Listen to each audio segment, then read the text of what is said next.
Alicia memikirkannya sejenak lalu berkata, dia bilang namanya Gerald Rockwell.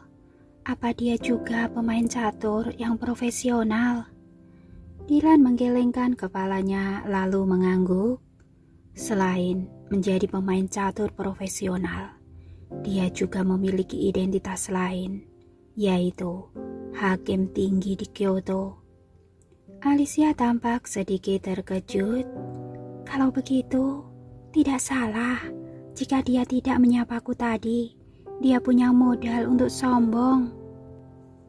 Tetapi dia sudah menjadi cucu muridmu sekarang, ujar Dylan sambil tersenyum lalu menambahkan lagi, kalau di kemudian hari ada perkara gugatan, kau tak perlu khawatir lagi karena kau sudah memiliki pendukung. Alicia mengangkat alisnya. Sepertinya aku memiliki cucu murid yang berpangkat tinggi kalau begitu. Tetapi hukum tidak bergantung kepada pendukungmu. Aku akan mengandalkan bukti nyata untuk membawa orang yang membunuh mamaku ke pengadilan.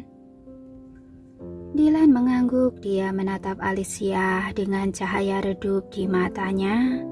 Dylan teringat akan keterkejutan Alicia hari ini lalu bertanya, apa aku perlu memberitahukan kepada semua orang yang ada di sini untuk merahasiakan identitasmu sebagai master catur malam ini? Tidak perlu, ujar Alicia sambil melihat keluar jendela mobil dan menolak niat baik Dylan. Dia sudah bukan lagi Alicia yang baru saja pulang ke Kyoto. Tidak masalah jika David mengetahui identitas aslinya lagi sekarang. Keluarga Sebastian sudah berantakan. Meskipun David mengetahui identitasnya pun sudah tidak mungkin baginya untuk mengusirnya. Dia masih bisa tinggal di Villa Sebastian untuk terus menyelidiki tentang kebenaran ini. Apalagi Eugene juga telah mengalami kemunduran yang besar sehingga orang terakhir yang paling tidak ingin masalah ini tersebar keluar adalah Eugene. Alicia tidak perlu melakukan apa-apa karena Eugene sendiri pasti tidak akan membiarkan kejadian malam ini tersebar keluar. Tetapi meskipun tersebar keluar juga tidak apa-apa, karena mulai hari ini Alicia tidak berencana untuk menyembunyikan identitasnya yang tak terhitung banyaknya itu lagi. Dalam sekejap mata, waktu sudah menunjukkan bahwa acara pesta Rachel sudah akan segera dimulai. Saat mobil mendekati rumah Rachel, tiba-tiba Alicia melengkungkan bibirnya membentuk senyuman manis lalu bertanya kepada Dylan, apa kau tahu pantangan yang ada di dalam keluarga Setar? Dylan dan Rachel tidak saling berhubungan dan meskipun ada juga Dylan tidak akan mempedulikan masalah ini. Tetapi saat Alicia bertanya seperti itu, dia menggelengkan kepalanya dan bertanya, pantangan apa? Mata Alicia berkilauan seperti bintang Bima Sakti, lalu sambil tersenyum dia berkata, hitam. Hah? Dylan bertanya dengan bingung, mengapa pantangannya itu hitam? Alicia tersenyum dan berkata, aku juga baru mengetahui hal ini setelah memeriksa riwayat keluarga Setar. Ayah Rachel berasal dari klan kuno, dan orang-orang dari klan kuno sangat pantang terhadap warna hitam. Biasanya arah Rachel tinggal di luar negeri, tetapi 2 hari yang lalu dia kembali ke Cina. Kalau tak ada halangan, ayah Rachel pasti akan hadir di pesta ulang tahunnya hari ini. Jadi, Dylan melirik dasi hitam yang dikenakannya itu lalu bertanya, kalau begitu, aku harus melepaskan dasi ini dong. Alicia mengangguk. Mereka berpikir bahwa warna hitam adalah warna yang sangat tidak baik. Jadi lebih baik dilepaskan saja. Dylan mengangguk. Untung saja gaun yang aku pilihkan untukmu bukan warna hitam. Kalau tidak, pasti akan menyinggung mereka. Kau masuk dulu saja. Aku akan menangani sedikit urusan di mobil. Dan setelah itu, aku akan pergi mencarimu. Aku telah mendapatkan sedikit petunjuk tentang orang yang menempatkan bom di bangunan kemarin. Jadi aku perlu bertukar informasi dengan Robert dan yang lainnya. Oke, kalau kau sibuk, tidak datang juga tidak apa-apa. Aku sudah sangat berterima kasih kepadamu karena telah membantu aku bertemu dengan Tuan Martin Rodriguez, seorang penata rias spesial. Masalah sepele. Dylan sama sekali tidak mempedulikan masalah sepele seperti ini. Mata Alicia melebar. Dia berpikir di dalam benaknya bahwa saat ini seharusnya Marsha sudah pergi ke rumah Rachel dengan gaun malam berwarna hitam itu. Aku ingin tahu seperti apa ekspresi Rachel saat melihat pakaian yang dia siapkan untukku malah dikenakan oleh Marsha. Di sisi lain, akhirnya Marsha selesai merias wajahnya, lalu dia pergi sampai ke depan rumah Rachel. Sambil memegang cermin di tangannya, Marsha bercermin dan melihat dirinya cukup lama di cermin. Dia mencocokkan riasan hitam dengan gaun malam hitamnya itu, lalu berkata dengan takjub, "Penata rias spesial memang berbeda. Aku hampir tidak mengenali diriku sendiri. Kali ini, Rachel benar-benar sangat perhatian sekali. Dia telah membantuku membooking Tuan Martin Rodriguez yang selama ini tidak pernah bisa aku booking." Setelah sopir memarkirkan mobilnya dengan baik, lalu dia menoleh dan bertanya kepada Marsha, "Nona muda kedua bisa saja. Anda sudah cantik sejak lahir karena Anda mewarisi rupa dari nyonya dan tuan besar. Walaupun Anda tidak berdandan pun, orang-orang pasti akan iri pada penampilanmu. Kau memang sudah cantik kok. Jadi itu tidak ada hubungannya dengan si penata rias itu." Marsha mengangkat alisnya sedikit. Meskipun dia merasa senang di dalam hatinya, tetapi dia tidak menjawabnya karena si sopir mengatakan tentang Selena. Sekarang kalau ada yang mengatakan tentang Selena, Marsha pasti akan sangat marah sekali. Mamanya yang katanya pintar itu sama sekali tidak bisa membantunya apa-apa. Malah lebih baik Rachel yang sudah banyak membantunya. "Aku turun dulu. Nanti setelah pestanya selesai, aku akan menelponmu lagi," ujar Marsha. Lalu dengan tidak sabar dia membuka pintu mobil untuk keluar dari dalam mobil. Marsha tidak tahu bahwa begitu dia menutup pintu mobilnya, sang sopir langsung menelpon Alicia untuk melapor. Selama Selena tidak di rumah, Alicia sama sekali tidak bersantai-santai. Diam-diam dia menyuap semua pelayan di villa yang bisa disuap olehnya. Semua pelayan yang disuap oleh Alicia, kelemahannya ada di tangan Alicia semua. Jadi orang-orang ini pasti akan setia dan tidak berani mengkhianatinya. Sementara untuk beberapa dari mereka yang belum bisa disuap, untuk sementara Alicia juga tidak mengganggu mereka supaya tindakannya ini tidak sampai ketahuan oleh Selena. Tetapi Alicia sudah tahu persis siapa saja orang-orang yang berada di pihak Selena, sehingga tidak bisa menyuap mereka semua juga merupakan hal yang baik. Segera setelah panggilan teleponnya terhubung, lalu si sopir berkata, "Nona, aku telah merias wajah nona muda kedua seperti pesanmu. Dan aku sudah melihatnya masuk ke dalam." Setelah mendengarkan laporan sopir, lalu Alicia melengkungkan bibirnya sambil berkata, Lalu menutup teleponnya. Dylan yang berada di sebelahnya mengangkat kepalanya dari dokumen yang sedang dia baca. Dia melihat ekspresi Alicia dan bertanya, "Siapa yang menelponmu? Senang sekali sepertinya."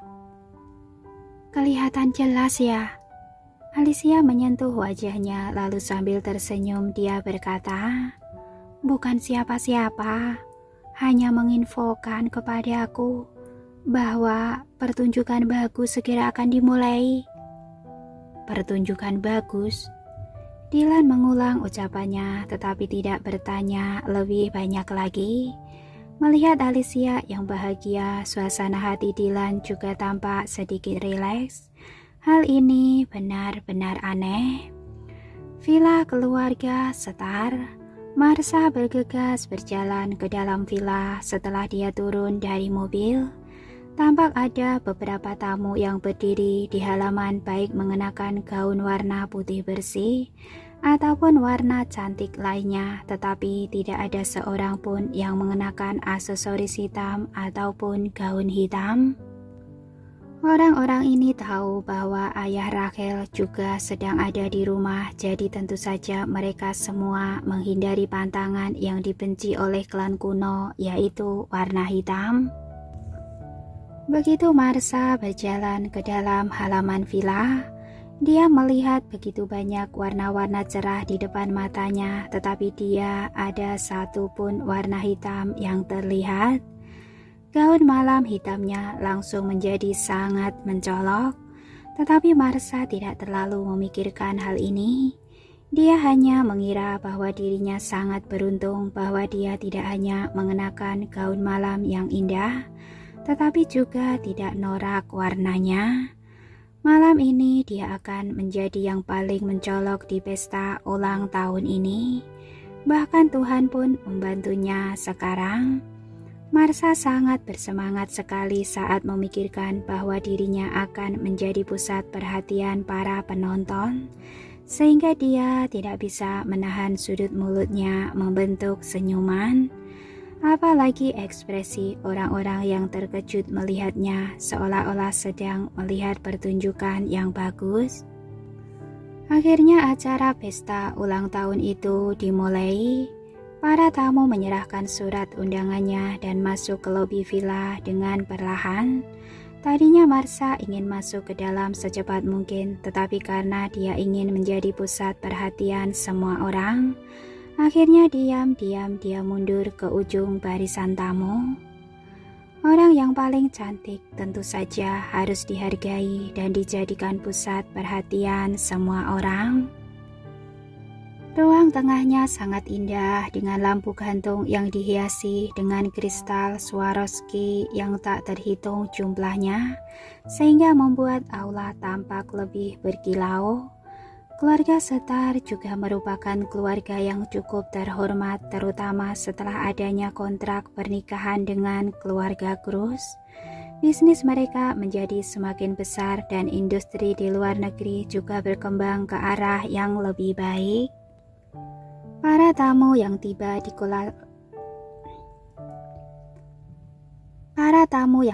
di lokasi acara juga merupakan tamu-tamu terhormat. Rachel mengenakan gaun putri duyung berpayet emas dengan pita merah besar di kepalanya sehingga membuatnya tampak seperti seorang putri. "Rachel, kau cantik sekali hari ini." "Selamat ulang tahun, Rachel. Aku memberimu berlian berbentuk bintang. Jangan lupa untuk melihat kartu di dalamnya saat kamu membuka hadiahnya." Rachel mengucapkan terima kasih dengan senyum manis di wajahnya. Dan pada saat ini tampak ada seorang tamu wanita yang bergegas masuk dan menarik Rachel sembari berkata, "Rachel, coba tebak apa yang aku lihat barusan di luar." Rachel memiringkan kepalanya dan bertanya, "Apa yang kau lihat?" Dengan marah wanita itu berkata, "Aku melihat seorang gadis datang ke acara pestamu ini dengan mengenakan gaun malam berwarna hitam." Si wanita itu sengaja menekankan kata hitam dan merasa marah untuk Rachel. "Saat kau mengirim surat undangan kan, sudah diberikan catatan bahwa papamu juga akan menghadiri pesta ini. Tetapi dia masih saja tetap mengenakan pakaian hitam itu. Artinya, dia benar-benar sangat tidak menghormatimu. Saat Rachel mendengar kata gaun malam warna hitam, itu dia tampak tertegun sejenak lalu sudut mulutnya melengkung sinis. Selain Alicia, siapa lagi yang akan mengenakan gaun malam warna hitam itu? Si idiot itu benar-benar datang dengan mengenakan gaun hitam. Tadinya dia khawatir bahwa Alicia tidak akan memakainya. Tetapi meskipun Alicia tidak memakainya pun, dia juga bisa mencari kesalahan Alicia. Rachel akan mengatakan bahwa dia sudah berniat baik dengan menyiapkan gaun itu untuknya. Tetapi Alicia malah tidak mau memakainya. Jadi para tamu akan merasa bahwa Alicia ini sangat tidak tahu diri karena dia sudah berbaik hati tetapi malah ditolak mentah-mentah. Tetapi kalau dia benar-benar mengenakan gaun hitam itu, maka kesalahannya bukan hanya tidak tahu diri itu saja. Bagi papanya itu adalah hal yang sangat tidak sopan. Tamu wanita itu terus melanjutkan ucapannya. Rachel, kau harus cepat-cepat beritahu pengawalmu untuk tidak membiarkannya masuk. Kalau tidak, nanti kalau dilihat papamu, pasti gawat itu. Rachel mengangguk-ngangguk dengan ekspresi marah di wajahnya. Ini sih bukan datang untuk menghadiri pesta ulang tahunku, tetapi datang untuk membuat kacau. Tenang saja, aku tidak akan mungkin membiarkannya masuk. Rachel tampak sangat marah sekali, tetapi dalam hatinya sebenarnya dia merasa sangat senang sekali dan menanti-nantikan penampilan Alicia. Setelah Rachel selesai berbicara dengan tamu wanita itu, lalu dia buru-buru turun ke bawah untuk pergi mencari papanya. Dia mengetuk pintu ruang baca papanya.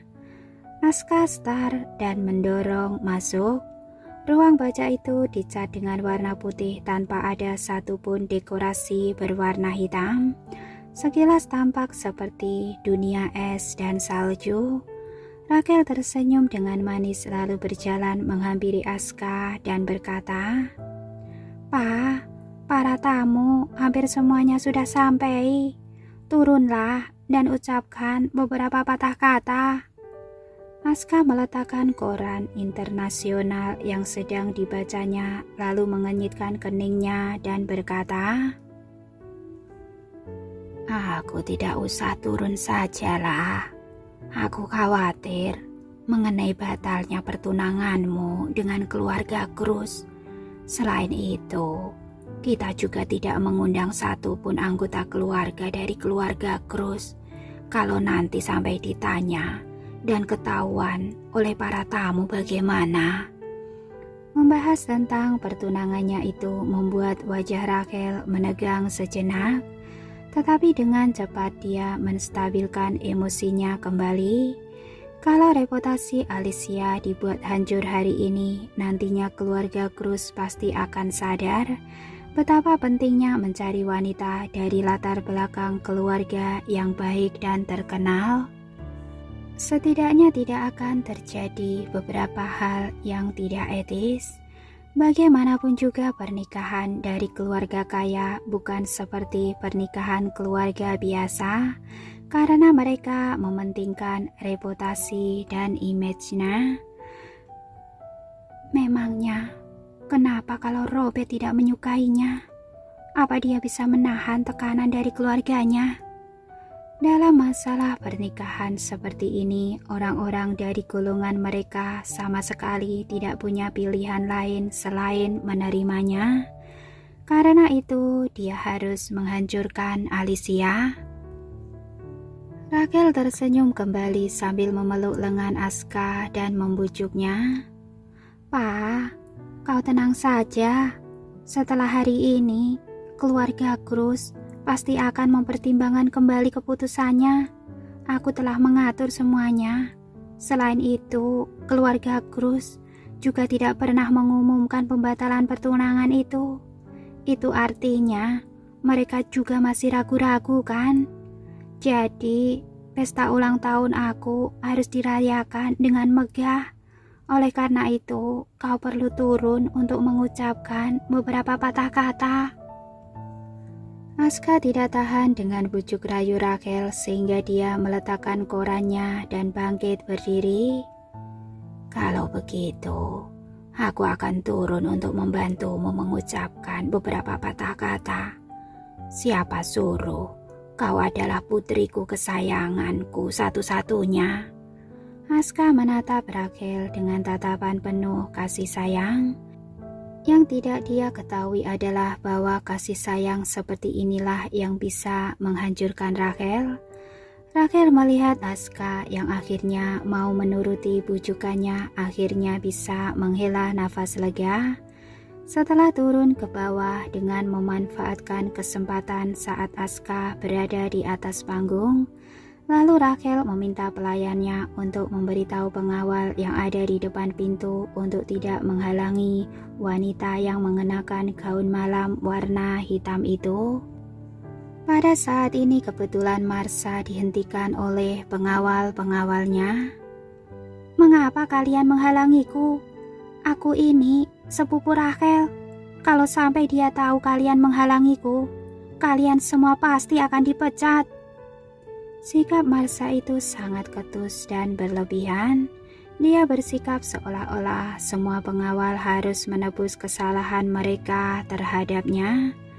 Para pengawal saling menatap. Mereka telah menerima banyak tamu, tetapi belum pernah melihat tamu seperti Marsha yang begitu sombong.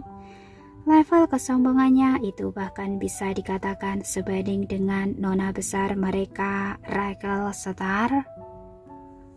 Tetapi di sini adalah keluarga Starr, bukan keluarga Sebastian. Pengawal itu dengan ekspresi dingin berkata, "Nona Sebastian, kalau Anda tidak mau pergi juga, maka jangan salahkan kami kalau kami bersikap kasar kepadamu. Dengan terpaksa, kami harus mengusir Anda." "Hah?" Marsha menghela nafas panjang-panjang seolah-olah baru saja mendengar lelucon paling lucu di seantero Jagat Raya. "Terpaksa mengusirku? Memangnya kalian ini siapa?" Dengan sabar si pengawal menjelaskan, "Tidak peduli siapapun dirimu, tetapi pakaian yang kau kenakan itu." "Nona," tiba-tiba terdengar suara dari dalam dan menyela ucapan si pengawal. Si pengawal menoleh ke arah datangnya suara itu dan melihat orang yang berbicara tersebut. Lalu ekspresi si pengawal langsung menjadi sopan dan hormat. "Ibu Ida." Ibu Ida adalah perawat Rachel dan dia belum pernah melihat Marsha sebelumnya. Dia melirik Marsha dan berkata kepada pengawal, "Dari jauh sudah bisa mendengar kalian berteriak dan ribut di sini. Apa kau tidak tahu bahwa hari ini ada pesta ulang tahun nona besar? Macam apa kalian ini semua?" Si pengawal itu segera menunjuk Marsha dan berkata, "Ibu Ida, kau lihat dia." Ibu Ida menatap Marsha dan kelopak matanya berkedut 2 kali. Seluruh pakaiannya berwarna hitam. Selain pakaiannya, riasan wajahnya juga hitam, bahkan lipstiknya juga berwarna gelap. Ini pasti akan membuat Tuan Besar emosi. Tetapi Ibu Ida kesini karena mendapatkan pesan dari Rachel. Karena Rachel sudah berkata begitu, maka dia pasti punya rencananya sendiri. Setelah Ibu Ida menstabilkan pikiran dan emosinya, lalu berusaha sebaik mungkin untuk tidak pingsan, kemudian dia menegur si pengawal dengan beberapa kata, lalu memaksa untuk tersenyum kepada Marsha sambil berkata, "Nona besar memberitahu aku bahwa kau adalah tamu terhormat, sehingga meminta aku untuk menjemputmu. Orang-orang ini tidak tahu apa-apa. Nanti aku akan membuat perhitungan dengan mereka Masuklah, jangan sampai mengganggu emosimu. Saat Marsha melihat sikap Ibu Ida yang sangat baik, akhirnya kemarahan di hatinya pun berangsur-angsur mereda. Rachel memang baik kepadanya sehingga dia meminta seseorang untuk datang dan menjemputnya. Dengan bangga, Marsha mendengus dingin kepada para pengawal dan mengikuti Ibu Ida ke lokasi acara. Beberapa pengawal langsung berbisik, apa Ibu Ida sudah tua sehingga matanya sudah rabun? Orang seperti apa itu yang mengenakan pakaian serba hitam? Bahkan jas yang kita kenakan sebagai pengawal saja berwarna putih. Iya benar, nanti malah kita yang dimarahi. Sudah, lupakan saja. Kan Ibu Ida yang membawa orang itu masuk, jadi tidak ada hubungannya dengan kita.